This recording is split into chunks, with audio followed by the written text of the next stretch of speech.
제가 오늘은 이사야 43장 5절 6절 말씀을 통해서 유대인의 귀환과 재림에 대해서 함께 말씀을 보겠습니다. 하나님의 구원 계획의 마지막 부분들, 특별히 재림에 예수님께서 다시 오시는 징조들이 무엇인가 저희가 한 가지 살펴보고 있습니다. 여러분들에게 좀 두려움을 드리려고 이 부분 본 것이 아니라 이 부분이 바로 하나님께서 이루시는 구원의 마지막 클라이막스, 완성품이기 때문입니다. 물론 가장 중요한 것은 2000년 전에 예수님께서 이 땅 가운데 여자의 후손으로 오셔서 그 유월절 어린 양이 되어 우리에게 십자가의 피를 흘려주시고 우리의 허물, 우리의 죄를 사해주시고 바로 하나님의 언약 백성이 아니라고 생각했던 저희들에게도 예수 그리스도의 복음이 들렸고 저희가 믿고 예수님을 나의 주 나의 하나님으로 고백하는 은혜가 임했죠. 바로 주님께서 하나님의 잃어버린 모든 자녀들을 구원하실 때까지 이 일을 어떻게 이루어 나가시나. 그런데 이것이 한 가지 교회의 역사가 아니라 바로 인류의 역사고 또 모든 세계의 역사고, 특별히 하나님께서 하나님의 구원을 우리에게 보여주시는데 마치 드라마와 영화 같은데 누구를 주연으로 쓰셨다고요? 이스라엘 백성이라는 아브라함의 후손을 과거에만 구약에만 쓰신 것이 아니라 지금도 이스라엘 사람들을 통해서 우리에게 예수 그리스도의 구원이 어떻게 이루어지는지 예표로 드라마와 같이 여전히 그 한 주역을 담당하면서요 그렇게 움직여 나가신다는 것입니다. 하나님께서 하나님의 구원을 이루어 나가시는 마지막 장면들을 저희가 보고 있죠. 여러 가지 징조들이 있습니다. 예수님이 다시 오실 징조들, 새하늘과 새 땅이 이루어지기 전에 징조들, 저희가 미혹하는 일이 있다 그랬었죠. 특별히 한국에 지금 그 종교다운주의 이런 것 때문에 굉장히 혼란합니다. 또 거짓 복음이 아닌 것들이 교회에 들어와서 복음화가 됐고 교회의 본질이 아닌 것이 교회의 핵심이 되어버렸어요. 여러 가지 이유 때문에 교회가 복잡하죠. 사람들이 진짜는 버려두고요. 별 그렇게 중요하지 않은 것 같고 교회들마다 거의 생명을 걸고 다투고 싸우고 하는 내용들이 신문에 나옵니다. 그런 자세한 내용들은요 저희가 신문을 보면 부끄러운 일들이 참 많죠. 이거 갖고 왜들 그러나 하는데요 사람들이 그게 더 커 보이기 때문에. 그런데 이런 모든 것 중에서 가장 대표적인 징조가 마태복음 24장 14절 말씀이라고 했어요. 이 천국 복음이 온 세상에 증거되기 위해 전파되니 그제야 끝이 온다. 이 예수 그리스도의 복음이 땅까지 증거되는, 그래서 지금 점점 하나님께서 추수할 밭들을, 잃어버린 영혼들을, 그 전에는 전혀 하나님의 말씀을 듣지 못했던 사람들이 이 예수 그리스도의 복음을 듣는 구원의 역사가 급속도로 이 20-30년 안에 벌어지고 있죠. 또 한 가지 오늘 읽은 본문의 말씀인데요, 하나님께서 이스라엘 민족을 통해서 우리에게 하나님의 이 때가, 재림의 때가 가까운 것을 표적으로 보여주신다는 것입니다. 먼저요, 이스라엘이 재건된 것, 이스라엘 국가가 다시 회복된 것이 그냥 저절로 회복된 것이 아니죠. 마태복음 23장에 보면 예수님께서 십자가에 돌아가시기 3일 전에 이 예루살렘, 또 마태복음 24장에 보면 성전에 돌 하나 남지 않고 다 무너질 것이다 말씀하시고 40년이 돼서 주 70년에 AD 70년에 정말 무너져 버렸어요. 그리고 죽었던 이스라엘 민족, 이스라엘 나라가 살아날 것을 또한 예언적으로 말씀해 주셨어요. 이스라엘의 독립을 예수님께서 또 마태복음 24장, 이게 징조라는 것이에요. 죽었던 이스라엘이라는 나라가 살아나는 날이 있다는 것이에요. 그때가 되면 누가 오실 때가 가까웠다고요? 예수님께서 다시 오실 때가 가까웠다 하면서요 마태복음 24장 32절 33절 말씀 저희들에게 주셨죠. 예수님께서 재림의 때가 언제입니까? 마지막 때가 언제입니까? 할 때 제자들에게 주셨던 말씀이에요. 이 말씀 잊지 않기 위해서 한번 우리 읽어보겠습니다. 다시 읽습니다. 24장 32절 33절 시작. 무화과 나무의 비유를 배우나 그 가지가 연하여 주고 잎사귀들은 열기 가까운 줄을 아나니 이와 같이 너희도 이 모든 일을 보거든 인자가 가까이 곧 눈앞에 이른 줄 아나. 죽었던 이스라엘이라는 그 무화과 나무가 이스라엘을 상징하는데, 그 무화과 나무가 잎이 이 가지가 연하여지고 잎사귀를 내면 그때가 이제 여름이 여름 때가 됐구나 하는 것처럼 그 이스라엘이라는 민족이 죽었던 나라같이 보였던, 흩어졌던 그 나라가 회복이 돼서 살아나면요, 그때가 누가 이른 주요? 39절에 이때 인자가 예수님이시죠. 예수님이 가까이 문 앞에 이르렀다는 것을 알라는 것입니다. 그래서 이 일이요, 안 일어날 것처럼 보였는데 정확히 지금부터 60여 년 전에 1948년 5월 14일 날 독립을 하게 됐어요. 이 독립을 하게 된 간단한 내용이요, 19세기부터 그런 징조가 있었어요. 19th century에 그때 유럽에 어차피 유대인들이 유럽에서요 많은 고난과 학대와 핍박 속에서 살았잖아요. 이때 19th century에 한 1800만 정도 돼 있었어요, 사람들이. 그런데 또 핍박이 이들 가운데 있었죠. 그러면서 이 1882년에 허베베 자이언에서 Lovers of Zion, 시온을 사랑하는, 시온이 이스라엘 아니에요? 이스라엘을 사랑하는 청년운동이 일어나기 시작했어요. 이것을 시오니즘이라고 이야기를 합니다. 우리 잃어버렸던 땅을 좀 회복하자. 우리 이러고만 있지 말고, 항상 핍박만 받지 말고 잃어버린 땅을 우리가 좀 회복하자 하는 그런 젊은이들, 유태인들이요, 유럽에서는 유태인들이 그런 운동을 일으키기 시작했어요. 그러고 나서 1917년에 1차 세계대전이 끝날 때 영국이 주도했어요. 벨포 디클러레이션이라는 벨포 선언을 하게 됩니다. 내용의 핵심은 팔레스타인, 지금 이스라엘 땅에 팔레스타인이랑 이스라엘이라는 두 민족이 이 나라를 형성할 수 있도록 도와주자는 거예요. 항상 갈등이 있었기 때문에 이 나라가 세울 수 있는 발판을 깔아줬어요. 여기에 많은 유대인들이 이 유럽에서요, 이 일이 일어나도록 영국과 주변의 사람들을 많이 도와줬어요. 그 중에 대표적인 그 가문이 하나 있는데요. 영국이랑 유럽의 대표적인 은행가 가문이 하나 있어요. 유대인 은행가 가문. 그 로스차일드라고요. 아주 유명한 그 가문이 있는데요. 그 가문이 그렇게 영국에 많은 지원을 해주면서요, 이런 일이 일어날 수 있도록 그 한 가문만이 아니라 그 당시에 그 유럽에 흩어져 있던 유대인들이 함께 힘을 모아서 이 시온 운동을 벌였던 것이죠. 그 결과가 2차 세계대전이 끝날 때 1948년에 독립을 얻을 수 있도록 유엔에서 가결이 됐습니다. 1948년 유엔 총회 때 예루살렘에 있는 총랍비가 있어요. 칩 레바이가요, 이렇게 이야기를 합니다.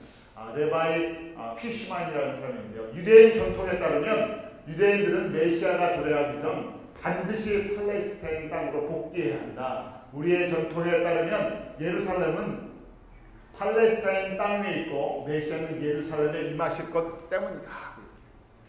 분명하게 메시아가, 이 사람들은요 아직 예수님이 메시아라는 걸 모르기 때문에 메시아가 올 때, 메시아가 도래할 때 반드시 이스라엘이라는 나라가 예루살렘이 회복이 돼야 된다는 거예요. 이스라엘이라는 나라가 있어야 한다는 것이.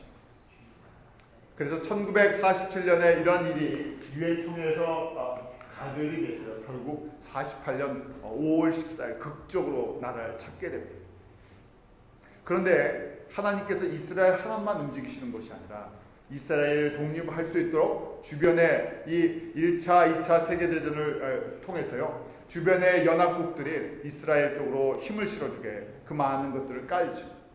또 동시에 그 시대가 바로 그 독립하는, 전 세계적으로 독립의 바람이 불던 시대. 한국도 그때 독립을, 무렵에 독립을 하게 됐죠. 한국뿐만이 아니라 제3세계의 그 식민지 국가들이 그때 다 같이 독립을 하면서 깨어나기 시작합니다.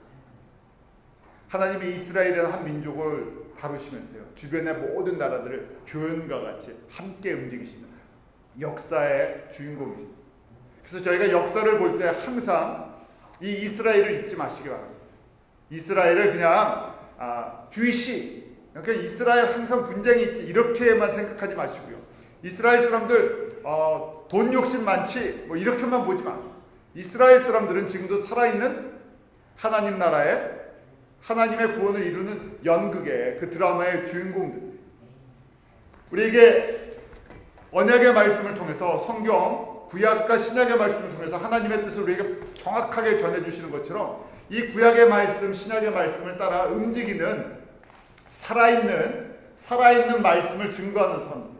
예수를 몰라서 그렇죠. 아직도 하나님의 주권에 붙잡혀갔고요. 하나님의 뜻을 전달해주는 배우들이었는 거예요. 그래 인간적으로 보면 유태인들 이상한 사람도 많잖아요. 별의별 사람도 다 있고요. 복잡한 역사가 있고 그것은 세상 사람들이 보는 눈이고요. 저희는 이스라엘 사람들이 아무리 날고 기고 뛰고 뭘 해도요. 누구의 손에 붙잡혀 있다고요? 하나님의 손에 붙잡혀서 무슨 일을 하고 있다고요? 하나님의 나라를 저희에게 예표로 보여주고 있는 거예요.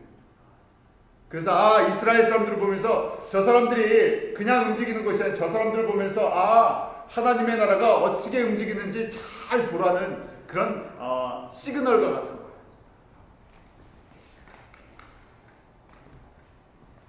에스겔 4장 4절에서 6절에 보면 에스겔 선지자에게 예수님이 오시기 한 500년 전에 이런 예언의 말씀을 주셨어요. 이게 무슨 뜻인지를 잘 몰랐었는데요. 거기에 보면요. 우리 4절부터 6절 한번 같이 읽어볼까요? 시작. 너는 또 잡혀들고 이스라엘 족속의 제약을 당하되 내 눈은 날 수대로 그 제약을 감당할지니라.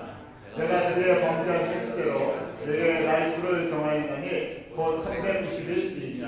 너는 이렇게 이스라엘 족속의 제약을 감당하고 그 수가 작아도 너는 우편으로 누워 유다 족속의 제약을 감당하라. 내가 내게 40일로 정하였더니 1년이니라. 하나님께서 에스겔 선지자에게 북이스라엘 사람들이 하나님 앞에 우상 숭배하고 범죄한 거 그거 네가 좀 감당을 해봐라 하면서요. 그래서 그 북이스라엘이 하나님 앞에 범죄한 횟수를 날수로 바꾸시겠다는 거예요. 그래서 며칠이요? 390일 동안 390일 동안 그 좌편으로 누워서요. 390일 동안 이 북이스라엘의 죄를 회개하라는 얘기예요. 그 다음에 오른쪽으로 누워서 며칠을요? 40일 동안 남유다의 죄를 회개하라 하고 말씀을 하세요. 그러면서 하루는 며칠이라고요? 1년이다 하고 말씀하세요. 그런데 이것을 가지고요. 제프리라는 그 성경 통계학자가 있어요. 그 사람이 이걸 계산을 했어요. 이 말씀대로 계산을 해봤어요. 도대체 이게 무슨 말씀인가? 그래서 이스라엘 사람들이 북이스라엘 제가 391일 동안 회개해야 되는데 또 남유다의 죄는 40일이고요. 하루는 1년이다. 그러니까 합치니까 430일인데 430년을 상징하는 430년 동안 회개해야 된다. 그래서 이걸 가만히 보니까 에스겔 시대가 포로 시대잖아요. 그래서 하나님께서 이스라엘 백성이 605년에 주전 BC 605년에 이스라엘을 이 남유다가 그 포로로 끌려가기 시작했어요. 606년, 605년. 그래서 그때부터 계산하니까 70년 만에 에레미야 선지자가 다시 돌아올 것을 예언해줬기 때문에 70년은 이미 회개하면서 이 감옥 생활을 포로 생활을 했죠. 그래서 430년에서 70년을 뺐어요. 1차 포로 기한이 538년 이렇게 계산됐어요. 어려우세요?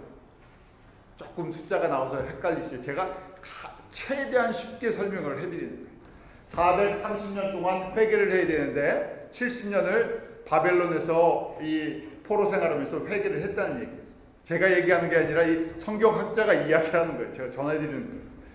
그래서 거기를 뺐더니 이제 460이 남은 거예요. 460년. 360년.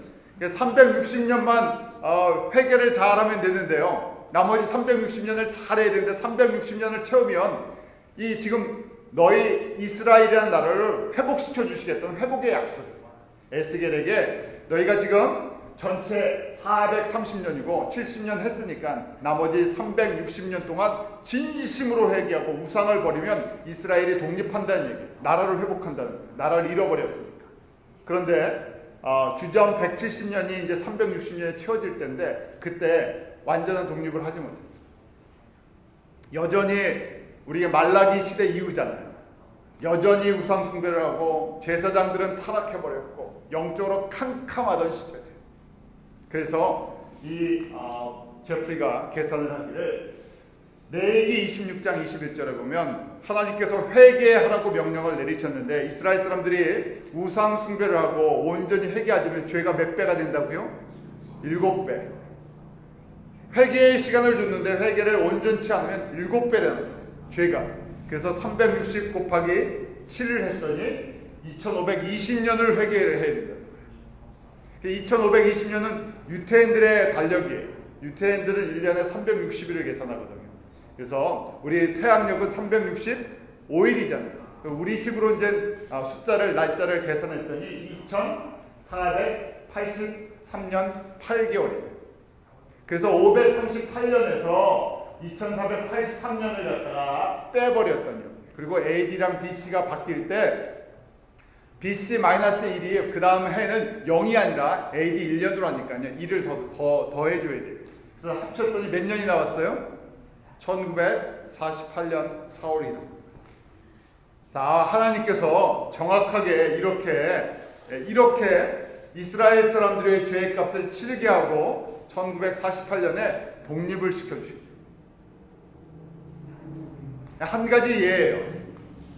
우리가 이 제프리라는 성경학자가 이렇게 이제 성경을 갖다가 숫자죠. 정확하게 하나님께서 숫자를 주셔갖고 그 숫자를 가지고 이렇게 계산을 해봤어요.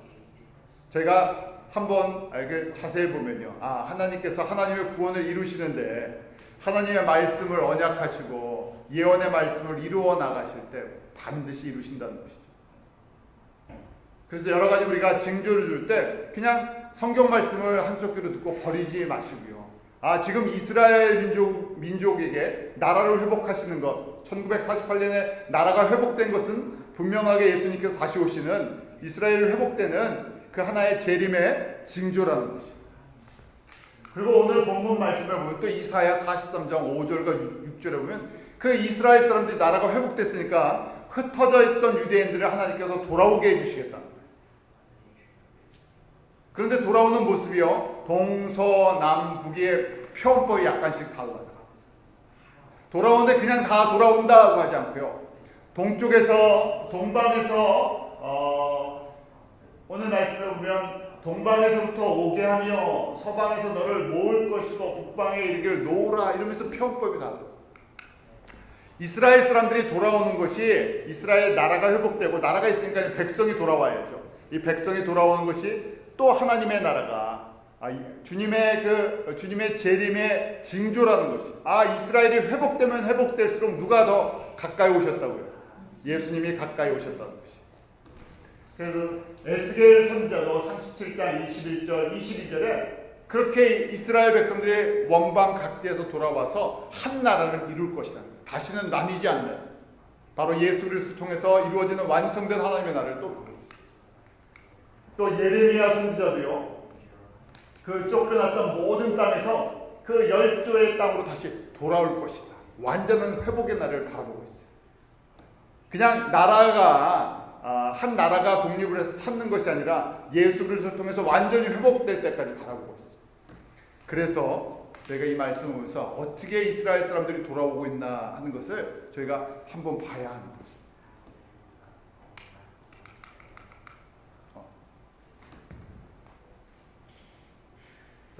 파워포인트 전체 화면으로 한번 다시 돌려주시겠습니까?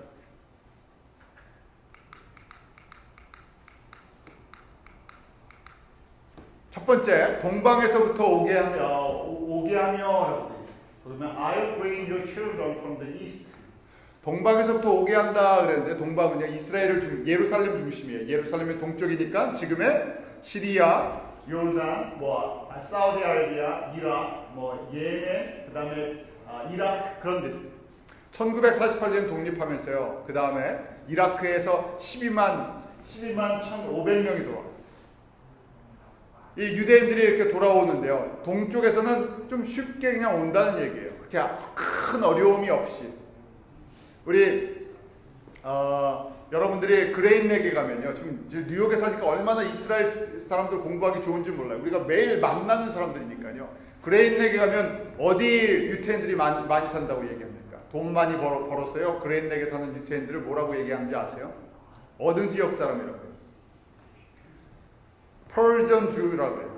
페르시아 주이시들.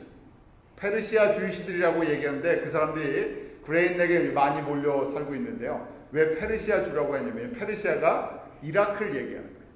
이라크 주이시들인데 1970 몇 년도죠? 그 팔레비 왕조가 무너졌을 때 우리 김순겸 지사님은 산 증인 있어요. 거기 사셨으니까. 그 팔레비 왕조가 무너졌을 때 그때 이라크에서 돈을 많이 벌던 이라크 주이시들이 이 예루살렘 쪽으로만 이주를 한 게 아니라 남아 있었던 사람들이 그때 이슬람 정권이 들어가면서요. 이 뉴욕 미국으로 많이 왔어요. 장사를 하던 사람들. 그 사람들이 돈이 많았는데 그 사람들이 주로 거주했던 것이 이 뉴욕의 그레인넥이에요. 그래서 그 사람들을 우리가 퍼전, 이 페르시아 주이시라고 얘기하는 거예요. 모르셨죠? 우리 같이 매일 그걸 부닥치고 살면서. 그래서 참 저희는요 이 유태인들을 매일 얼굴을 보면서 이 땅에서 사니까요 참 그런 장점이 있어요. 자, 그렇게 동방에서 왔고요. 두 번째, 서방에서부터 모을 것이며 라고 되어 있어요. 거기는 동방보다 더 쉽게 온다는 것이에요. 그러니까 서방에서는요, 진짜 동방에서는 조금 그래도 이 안에 이슬람 지역이었기 때문에 조금 갈등이 있었지만 서방에서는요, 이 동유럽 계통의 사람들이에요. 동유럽에 있었던 사람들, 헝가리나 불가리나 폴란드나 영국. 그래서 49년에 불가리아에서 37,000, 폴란드에서 10만 명, 루마니아에서 10만 명, 약 10만 명 그냥 왔어요. 그러면서 인구가 늘어나기 시작했죠. 자, 여기까지는 순조로운데요. 이 세 번째 저희가 볼 때가 있어요. 세 번째가 바로 북방에 이르기를 뭐라고요? 노라. 우리 한번 43장 6절 한 부분만 같이 읽어볼까요? 시작. 내가 북방의 길을 노라. Give them up. 포기하라.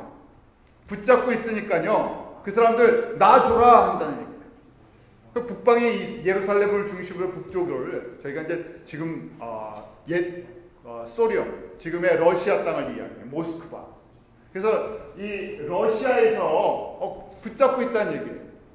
그런데 20세기 초반까지요, 러시아에 살던 유태인들이, 러시아, 지금의 구소련에 살던 사람들이 70% of Jewish population이요, 거기 살고 있었어요.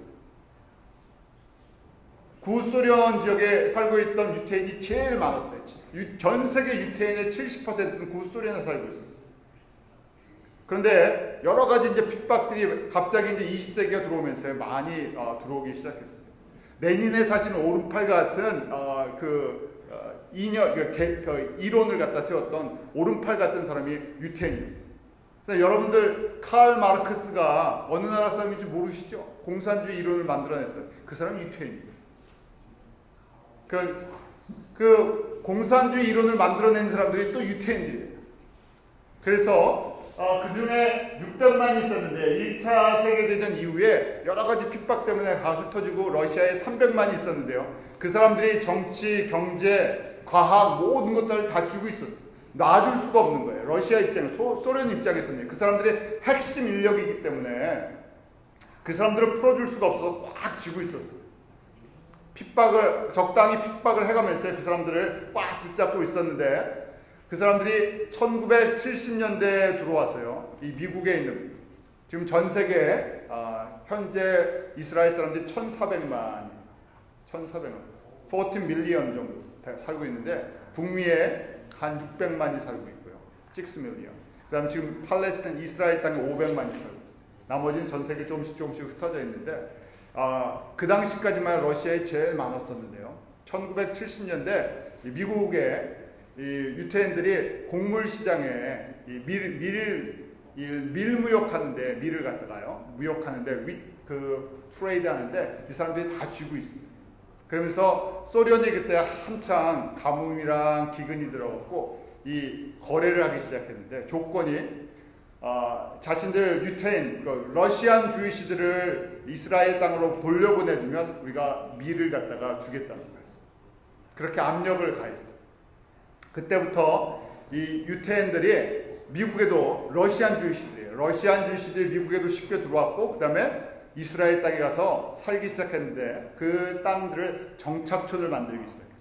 우리가 뉴스에 보면요, 골치 아픈 뭐 얘기 같지만요, 뉴스에 보면 이스라엘 지금 팔레스타인이랑 갈등 생기는데 정착촌 문제가 있어요.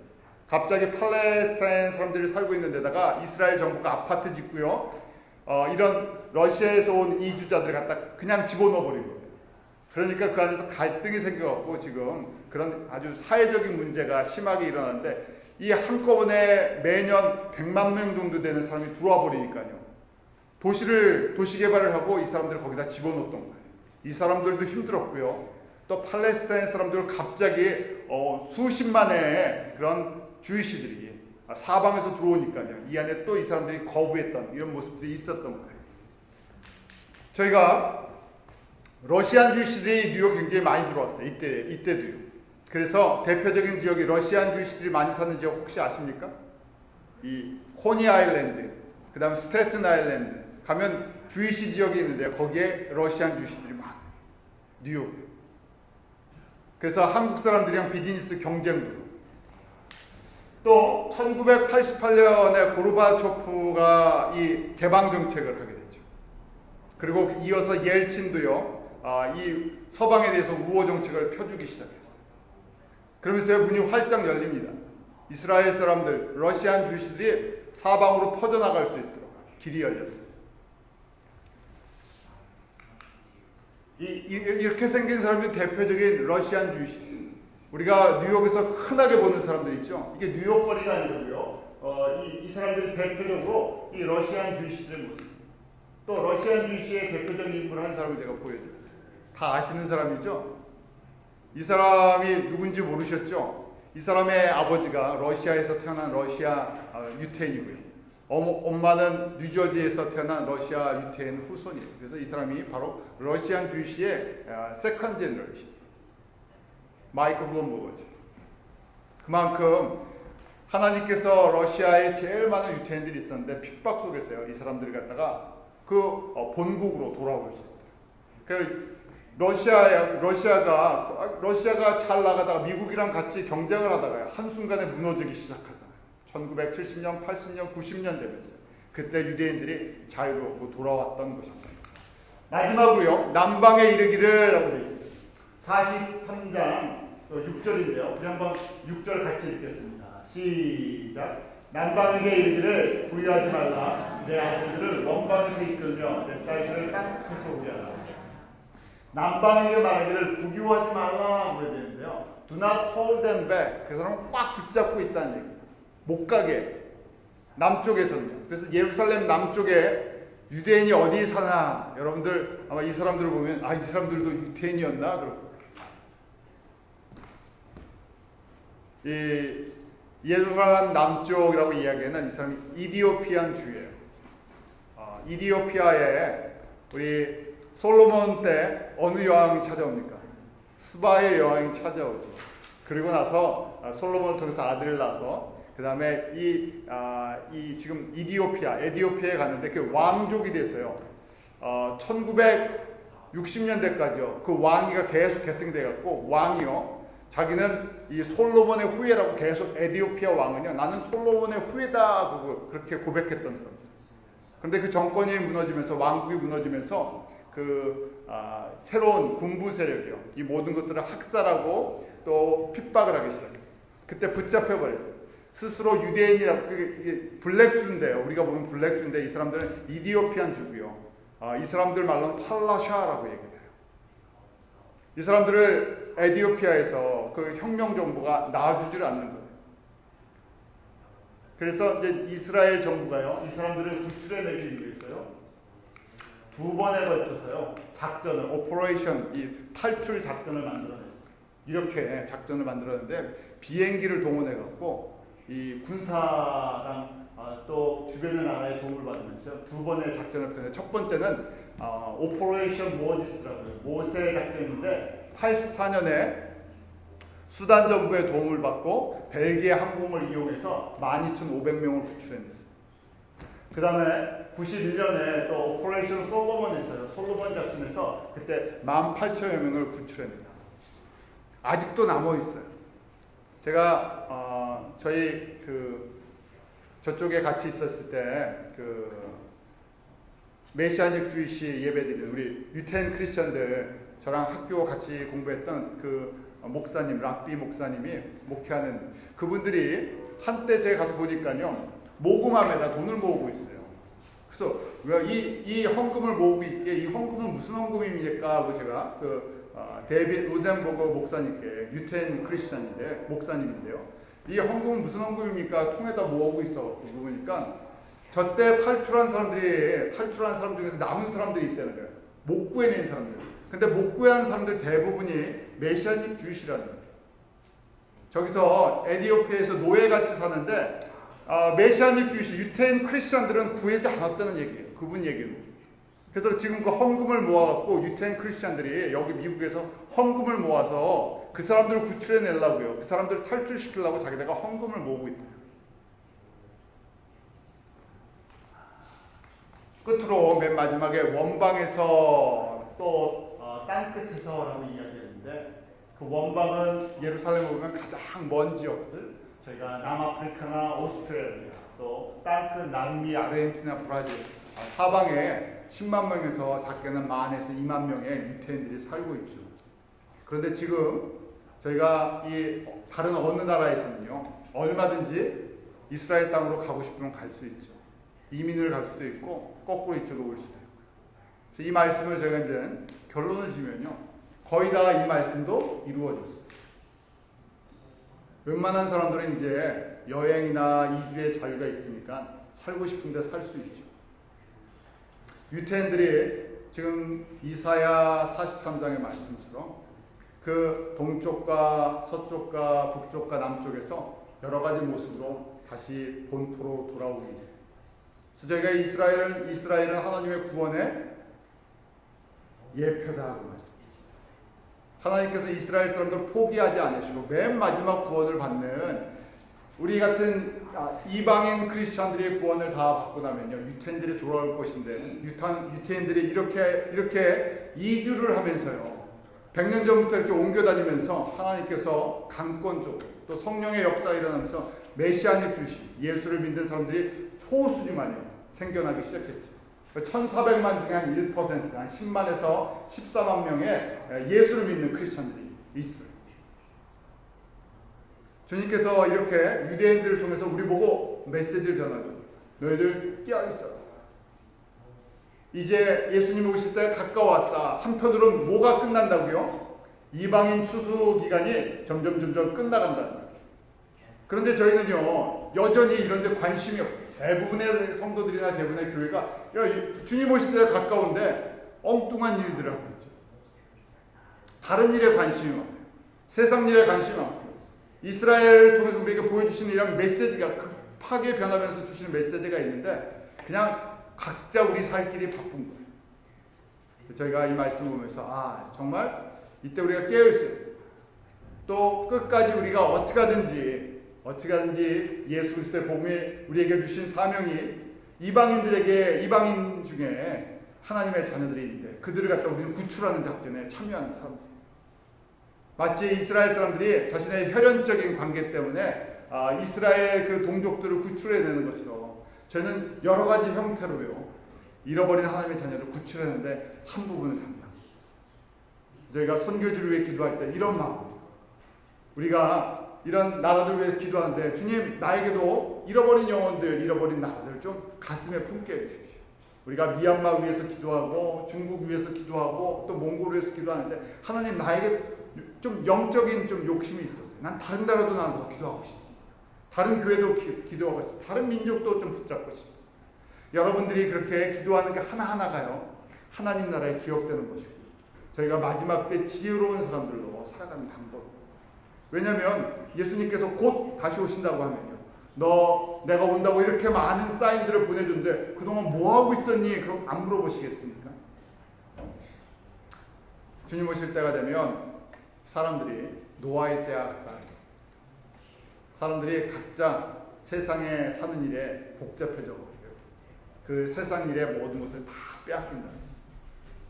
그렇다고 저희가 뭐 다 정리하고요, 어디 산속에 들어가서 그렇게 주여 어서 오시옵소서 그렇게 살려는 것이 아니라, 우리의 일상생활 속에서 최선을 다하면서, 그 다음에 이 하나님의 시간표를 볼 수 있는 그런 믿음의 눈이 떠지기 원합니다. 오늘부터 썸머타임 시작됐죠. 제가 지난주에 꼭 썸머타임 할 때 제가 광고를 못 드리는데, 그렇지만 요새는 참 좋아졌어요. 왜냐면 저 전화기를 딱 열면요, 알아서 다 조정을 해줘요. 그래서 딱 보면 알아요. 누구든지 다 썸머타임 얘기 안 해도 이제 전화기를 딱 키면요, 알아서 시간이 자동으로 변해 있죠. 시계 없으면 저희가 답답해서 못 살죠.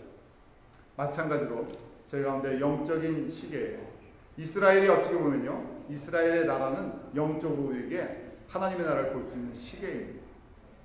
그래서 우리가 영적인 시계를 보고 때를 분별할 수 있는 그 지혜로움이 저희 온 성도들 가운데 있기를 원합니다. 기도하겠습니다. 하나님 아버지, 이스라엘이란 나라의 회복과 그 이스라엘 민족들이 자신의 땅으로 돌아가는 모습들을 저희가 말씀을 통해 또 역사를 통해 사회를 통해 저희가 잠시 돌아봤습니다.